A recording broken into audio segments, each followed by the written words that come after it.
todo o universo se fez.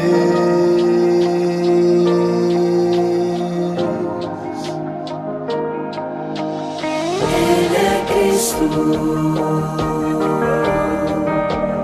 que foi prometido pra morrer, pra pagar o preço de todo o pecado na cruz. Ele é o caminho.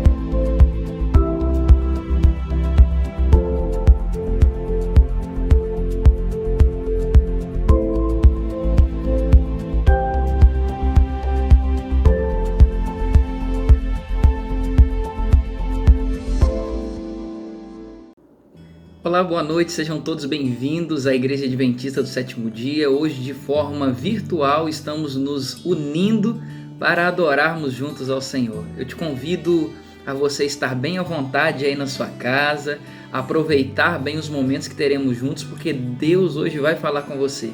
Que Deus te abençoe, aproveite e desfrute dos momentos que teremos a partir de agora, louvando ao Senhor. Nós vamos começar cantando uma música que é muito especial. Essa música fala que a graça de Deus nos satisfaz. Cante junto com a gente e adore ao Senhor.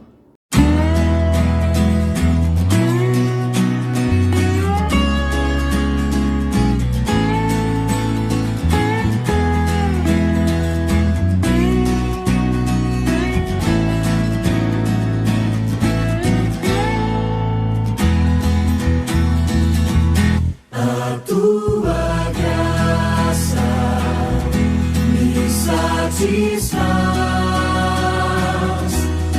tua presença restaura paz, a tua graça me satisfaz, tua presença restaura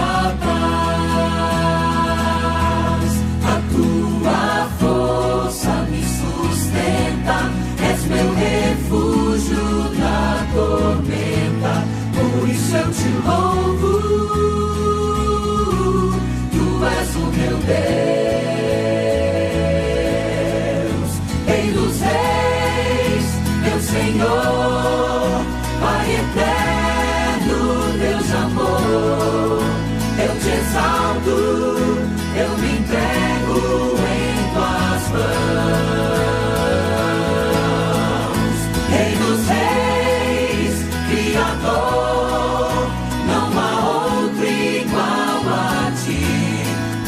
Eu te louvo, tu és o meu Deus.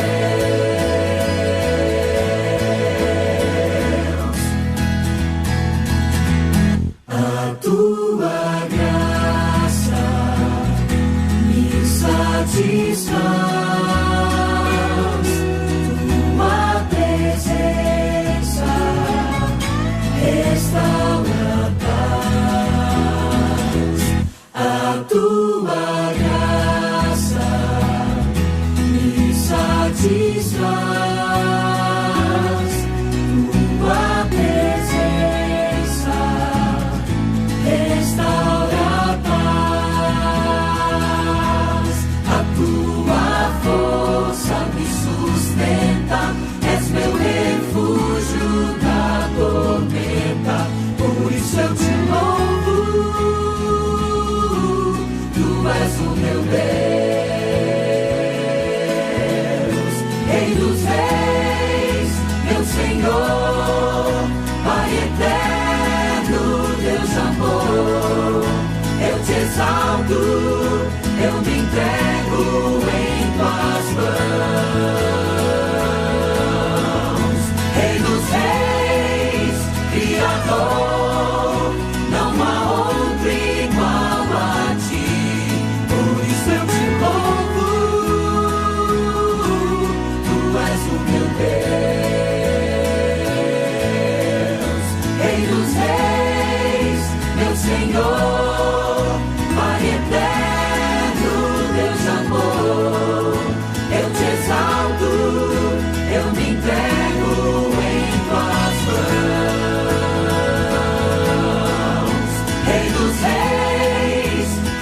Senhor, não há outro igual a ti.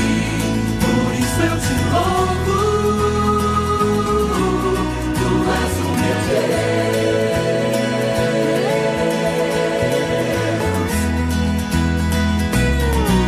Tu és o meu Deus.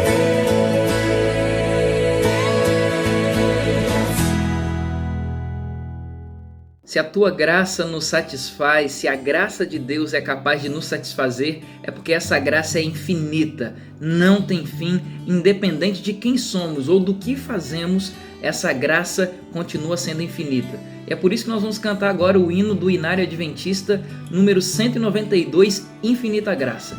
Cante e cante de todo o coração, cantando Tu és o meu Deus.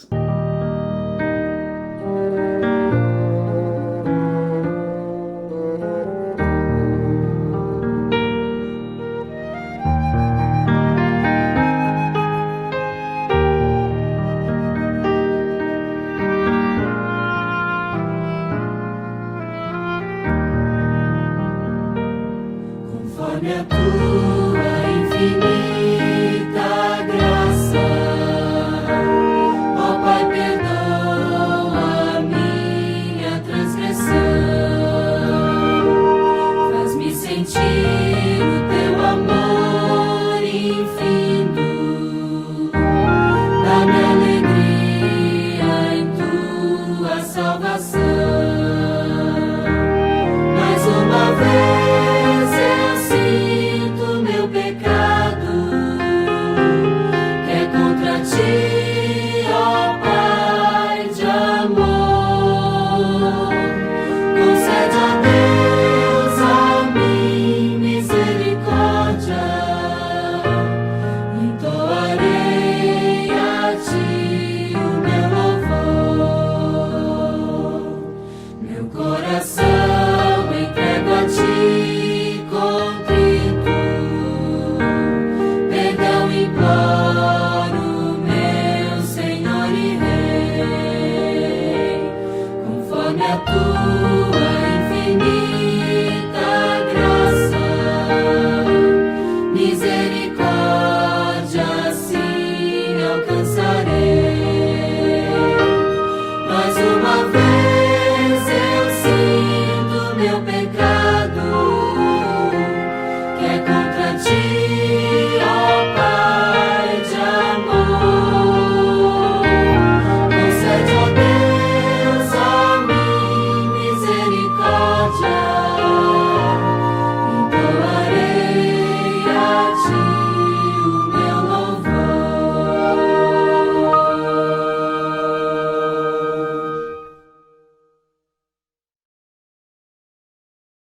Nós vamos ouvir nessa hora uma música toda especial falando ainda sobre a graça de Deus com o quarteto Arautos do Rei, e o tema da música é Graça. Preste atenção.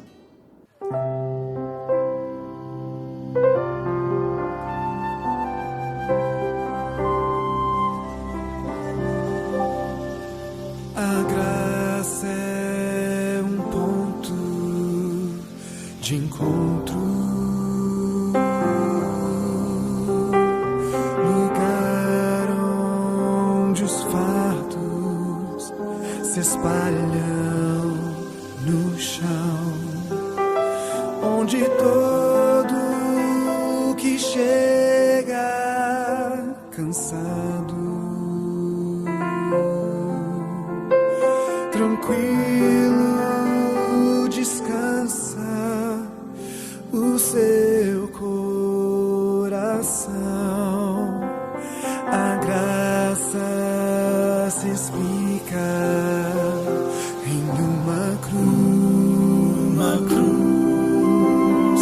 Lá eu posso entender o que o céu me traduz.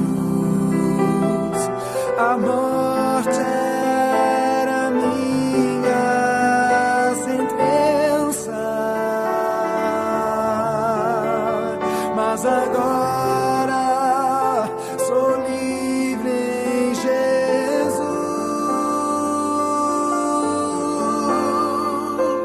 Graça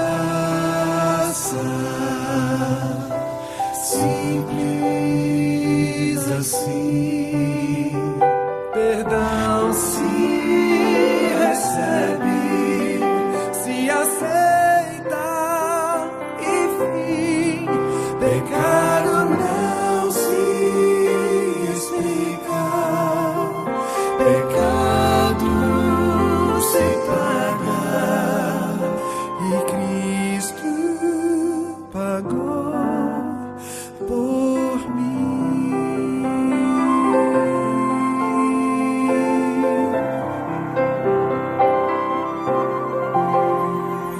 Havia imensa separação entre a raça caída e o Deus do perdão, mas a graça fechou o abismo e sem hesitar estendeu-nos a mão, mostrou-nos a estrada de volta à casa do Pai, onde iremos morar, nos dá esperança que move a certeza que Cristo em breve virá.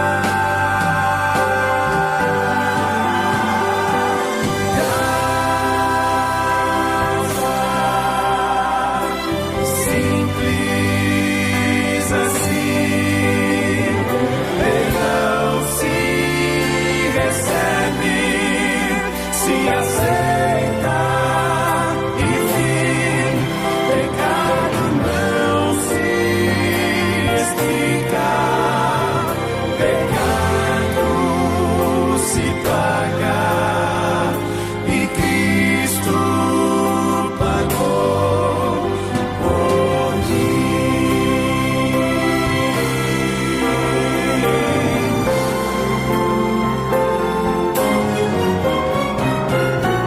Graça simples assim, perdão se recebe, se aceita e fim, pecado não se explica, pecado se paga e Cristo pagou por mim.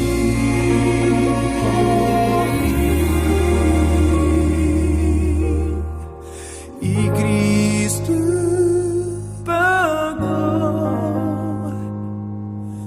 por mim. Graça, graça.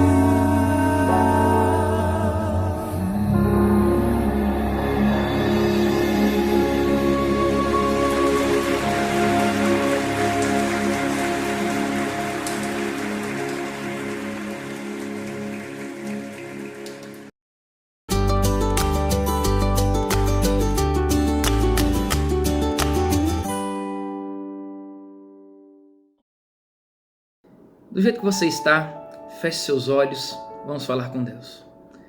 Deus amado, obrigado porque o Senhor trouxe esse teu filho e essa tua filha até aqui. Nós temos a convicção de que foi o Senhor quem nos conduziu até este momento.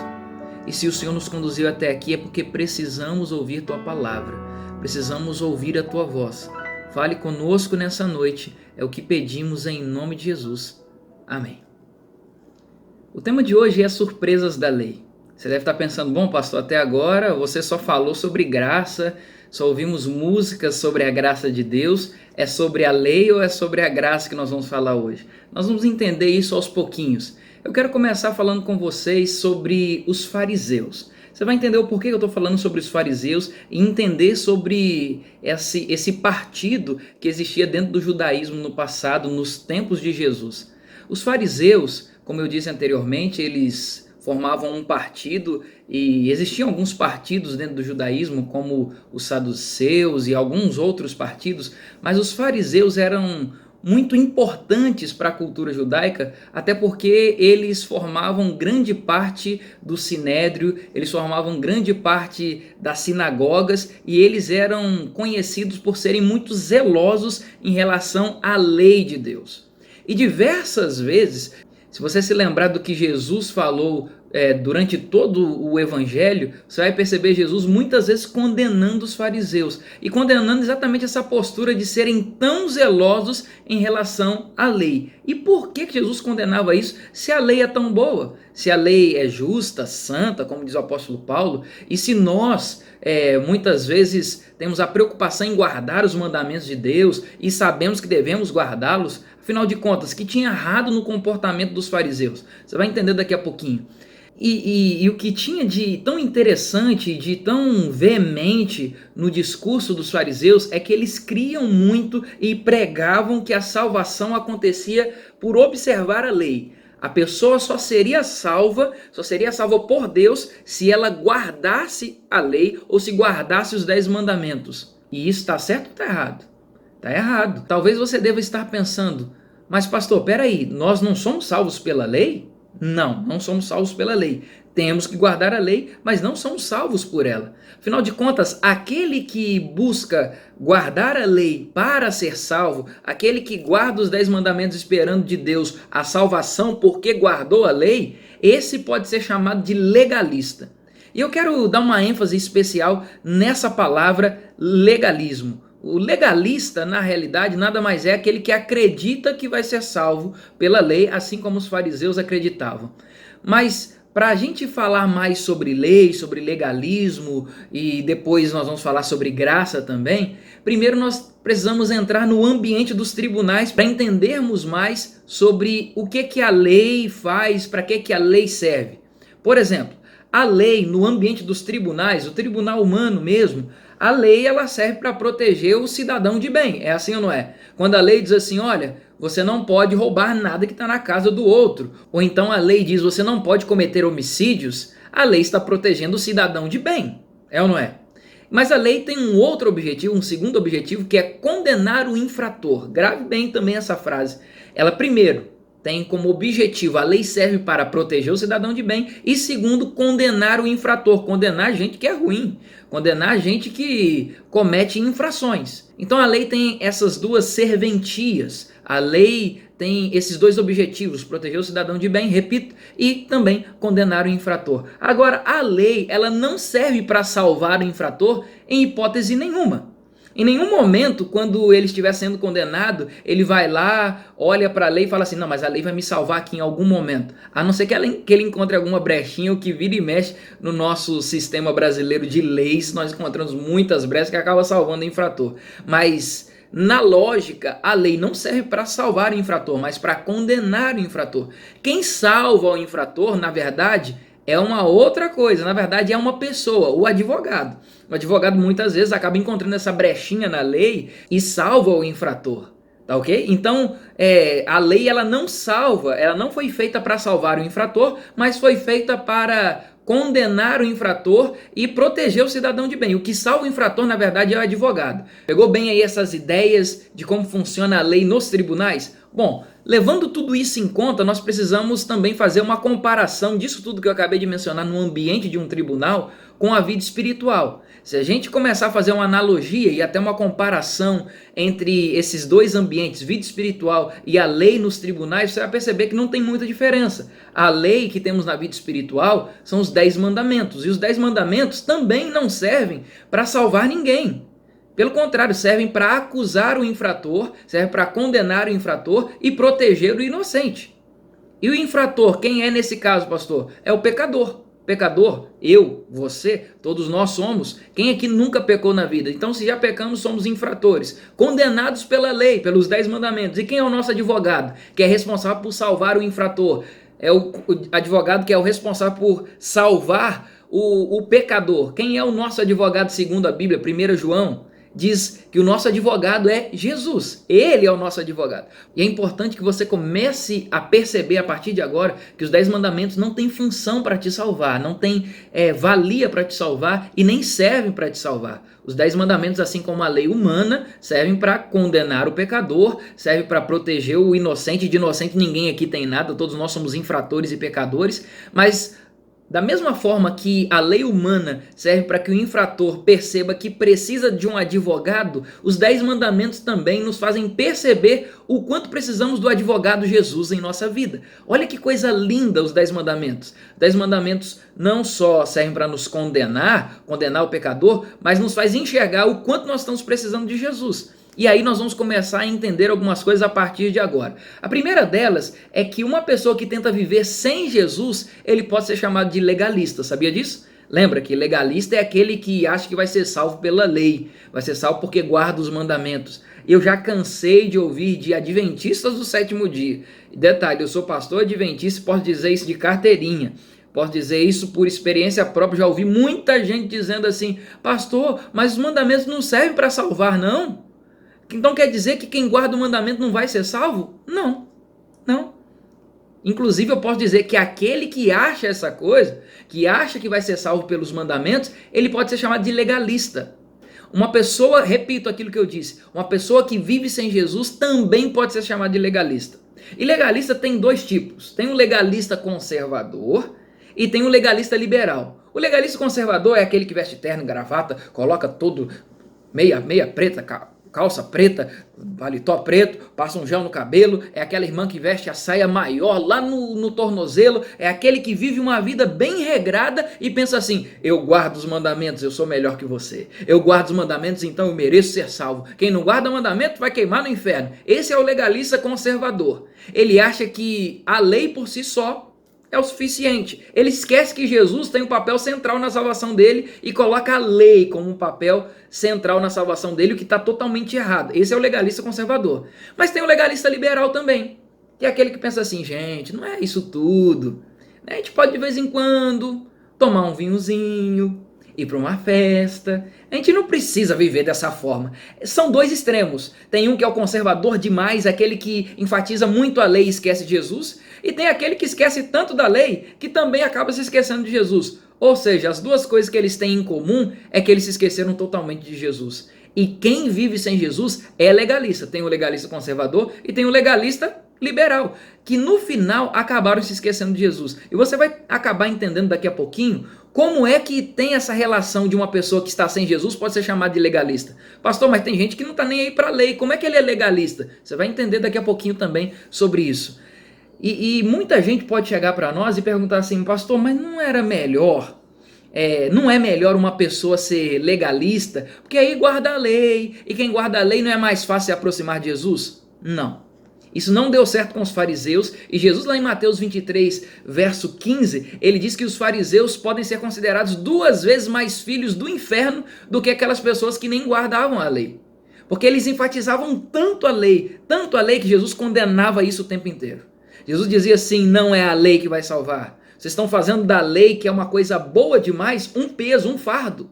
A ponto de muita gente achar que a lei era pesada. Ah, não dá, ninguém consegue guardar os mandamentos, é muito difícil, é muito complicado. E nós vamos ver hoje que sim, é possível guardar os mandamentos e de uma forma até tranquila. Mas é interessante você perceber que não existe uma religião em uma pessoa que tenta falar tanto da lei que acaba se esquecendo de Jesus. Ellen White, no livro Desejado de Todas as Nações, página 280, ela diz assim: uma religião legal ou uma religião de legalismo nunca pode levar almas a Cristo, porque você enfatiza tanto a lei que esquece de Jesus. Não é natural isso acontecer? E aí nós corremos num grande risco de tanto olhar para a lei, de tanto se preocupar com a lei, que a lei é importante, quem não guarda a lei vai queimar no inferno, e acaba se esquecendo do ponto principal da salvação, que é Jesus. Ainda vamos ver hoje que é importante sim guardar a lei. Mas olha agora o que a Bíblia diz em Romanos 3, verso 20. Pega a sua Bíblia aí, tô com a minha aqui também, eu vou abrir o texto, eu queria que você acompanhasse na sua Bíblia também. Romanos 3, verso 20, a minha Bíblia já está aqui aberta, nós já oramos, e o texto já está aqui na minha mão. Romanos 3, verso 20, na minha Bíblia eu leio assim: visto que ninguém será justificado diante de Deus por obras da lei, em razão de que pela lei vem o pleno conhecimento do pecado. Olha só, ninguém pode ser salvo pela lei, pelas obras da lei, porque guardou a lei vai ser salvo, ou vai tentar barganhar uma salvação com Deus, dizendo: Deus, olha, eu fui bonzinho, guardei os 10 mandamentos, então mereço salvação. Negativo, de jeito nenhum, ninguém é salvo por obra da lei. Mas a Bíblia diz que pela lei veio o pleno conhecimento do pecado. Em outras palavras, a lei serve para mostrar o quanto nós precisamos de salvação, o quanto nós somos pecadores, o quanto precisamos do advogado. Não é à toa que você vai ver lá no livro de Gálatas, Deus dizendo que a lei não salva ninguém. Lá em Romanos ainda diz que nós somos salvos pela graça. Olha aí, falamos sobre a graça durante as músicas. Pela graça mediante a fé, a graça de Deus. O que é graça? Graça é um presente que Deus nos dá sem merecermos. E a salvação é esse presente. O presente que Deus está dando para a gente de graça sem a gente merecer. Isso é a graça de Deus. Então nós somos salvos pela graça mediante a fé em Jesus. Quem aceita Jesus no coração, na vida, para que Jesus tome conta da vida dele, quem aceita Jesus pela fé, mesmo sem ver Jesus, mesmo sem tocar em Jesus, mas acredita em Jesus e aceita Jesus, esse é salvo pela graça mediante a sua fé. Isso é que salva. Ninguém é salvo por obras da lei, como diz esse texto de Romanos 3:20. Nós precisamos entender que a lei simplesmente mostra o quanto nós precisamos de salvação. Não é à toa que lá em Tiago você vai ver um texto dizendo que a lei é como um espelho, que você coloca diante de você, olha para esse espelho e diz assim: gente, como que eu tô com o rosto sujo ou cheio de espinhas? O espelho não tem essa função de te mostrar o quanto seu rosto tá cheio de defeitos, problemas, espinha, tá sujo, isso ou aquilo. Não é isso que o espelho serve? A lei também tem essa mesma serventia. A lei serve como espelho e nos mostra o quanto somos pecadores. Como assim, pastor? Lá na lei vai estar escrito assim: não furtarás. Aí você furtou algo de alguém, você diz assim: a lei está me mostrando o quanto eu estou errado. Serve de espelho para você. Então, quando a lei te mostra o quanto você está errado, você vai para Jesus dizendo: Jesus, eu preciso de salvação. E salvação eu só tenho no meu advogado, que é Jesus. Consegue compreender? Então a lei, além de nos mostrar que precisamos de salvação, também condena o pecador. Mostra o quanto nós somos pecaminosos, o quanto nós estamos distantes de Jesus, estamos distantes de Deus. Mas também serve para proteger o inocente. Serve para proteger aquele que busca andar numa vida diante de Deus, uma vida correta diante de Deus. Portanto, protege o inocente. Porque quando a lei diz assim: olha, não furtarás, você está dentro da sua casa tranquilinho, e aí vem alguém e fala assim: gostei da sua televisão, vou levar para minha casa. Ora, não pode, porque está na lei, e a lei te protege nesse sentido. Agora, a lei é então uma coisa ruim, pastor? Não, a lei é boa. Paulo diz que a lei é santa, boa, justa. Inclusive a lei mostra o caráter verdadeiro de Deus, porque a lei mostra o amor de Deus de verdade. O que é amor? Não é à toa que Jesus fala que a lei se resume. Deixa eu parar e explicar isso aqui. Jesus fala que a lei se resume. Não a lei mudou de 10 para 2 mandamentos. A lei se resume em 2 mandamentos. Amar a Deus sobre todas as coisas, que são os 4 primeiros mandamentos, e os 6 últimos mandamentos podemos resumir em amar ao próximo como a nós mesmos. Então, o que tem permeando toda a lei é o amor. E a Bíblia diz que quem não ama não conhece a Deus, porque Deus é amor. Então, o caráter de Deus, que é amor, é manifestado na sua lei. Então, a lei é boa. Por quê? Porque a lei me conduz a Cristo. Então, se a lei me conduz a Cristo, essa lei é muito boa, a lei é muito legal. Mas acontece que a gente dá tanta ênfase ao que aconteceu lá no Monte Sinai, ao que aconteceu lá com Moisés, recebendo as tábuas, e pensa assim: isso aqui é o centro da minha salvação. Mas deixa eu te dizer uma coisa: o Monte Sinai não vale nada se não existir o Monte do Calvário. Repita essa frase. Se quiser gravar, escrever na sua Bíblia, pode escrever. O Monte Sinai não vale nada se não existir o Monte do Calvário. Em outras palavras, não adianta guardar os 10 mandamentos se você não tem Jesus na sua vida. Não adianta guardar os mandamentos pensando que vai ser salvo se você não entendeu que Jesus é quem te salva. E aí a gente começa a entender por que do tema de hoje. Por que do tema surpresas da lei? Porque até então muita gente pode ter pensado até aqui na sua trajetória cristã de que a lei é o principal, de que a lei é o primordial, mas a gente acaba se deparando que não, é Cristo, é o centro da nossa salvação. E aí a gente acaba se deparando com 2 extremos. De um lado tem muita gente dizendo assim: então eu vou guardar a lei porque a lei é boa. E o outro dizendo assim: não, eu não vou guardar a lei porque a lei vai me condenar. Então não estamos mais sob a condenação da lei, como diz Romanos, e agora estou sob a graça de Jesus e a graça me absolveu da lei, então não preciso guardar a lei. São 2 extremos totalmente diferentes e de pessoas que são legalistas porque estão tentando viver sem Jesus. Repito, Jesus se é o centro da salvação e você quer viver sem Jesus, você é legalista de alguma forma. Todos os dois extremos estão errados. Eu não guardo a lei só porque ela é boa. Eu guardo a lei porque Jesus me ama, Ele me salvou e por amor a Jesus e gratidão a Ele, eu guardo os mandamentos. Não é porque ela é boa. Não é só porque a lei é boa eu vou guardar. Não, eu vou guardar por gratidão a Jesus que Ele fez por mim lá na cruz. E também o outro lado de não guardar a lei está totalmente errado. Jesus mesmo disse, se me amais, guardareis os meus mandamentos. Eu acho que esse verso, ele resume o que deveria ser o equilíbrio entre esses dois extremos. De um lado, uma pessoa fala que guarda a lei porque ela é boa. O outro fala que não guarda a lei porque ela condena. Aí Jesus vem no equilíbrio, no centro e diz assim, se vocês me amam, guardem os mandamentos. O centro é Jesus. O foco principal, central da nossa salvação deve ser Jesus. E aí ele mesmo diz, olha só, se você tem um relacionamento comigo, o resultado disso vai ser guardar a lei. Porque se você me ama, você guarda a lei em gratidão a tudo que eu já te fiz, a tudo que eu já te dei, a salvação, a graça de Jesus. Quando você reconhece a graça de Jesus, quando você olha a salvação que Jesus te deu, o resultado natural de um relacionamento com Jesus é querer guardar a lei de Cristo. E aí você entende agora o porquê do tema. Surpresas da lei. Hoje você, quem sabe, aprendeu pela primeira vez de que a lei não salva. E essa é uma surpresa que talvez você não sabia. Mas o que salva é a graça. Por isso falamos de graça até esse momento e desde as músicas lá no começo. E querendo ou não, se a gente viver sem Jesus, não passamos de meros legalistas, conservadores ou liberais, mas acabamos caindo no legalismo. E o convite de Jesus para você hoje é sair desse legalismo de uma vida sem Jesus para que você viva uma vida aceitando a graça, a salvação de Cristo. É o seu desejo? Se o seu desejo é aceitar a salvação de Jesus agora, feche seus olhos que eu quero orar com você. Querido Pai, aceita esse teu filho que ora agora comigo. Ele abraça a salvação e a graça de Jesus. Ele entendeu de uma vez por todas que a lei não salva, mas a lei conduz o pecador ao advogado que é Jesus. Obrigado pela tua lei que é boa, que é perfeita, que revela o teu caráter que é amor. Mas obrigado pela salvação que é Jesus, o centro de tudo. É em nome dele que nós oramos. Amém. Que Deus te abençoe, que Deus te dê um restante de noite feliz e uma semana abençoada. É o nosso desejo e até a próxima.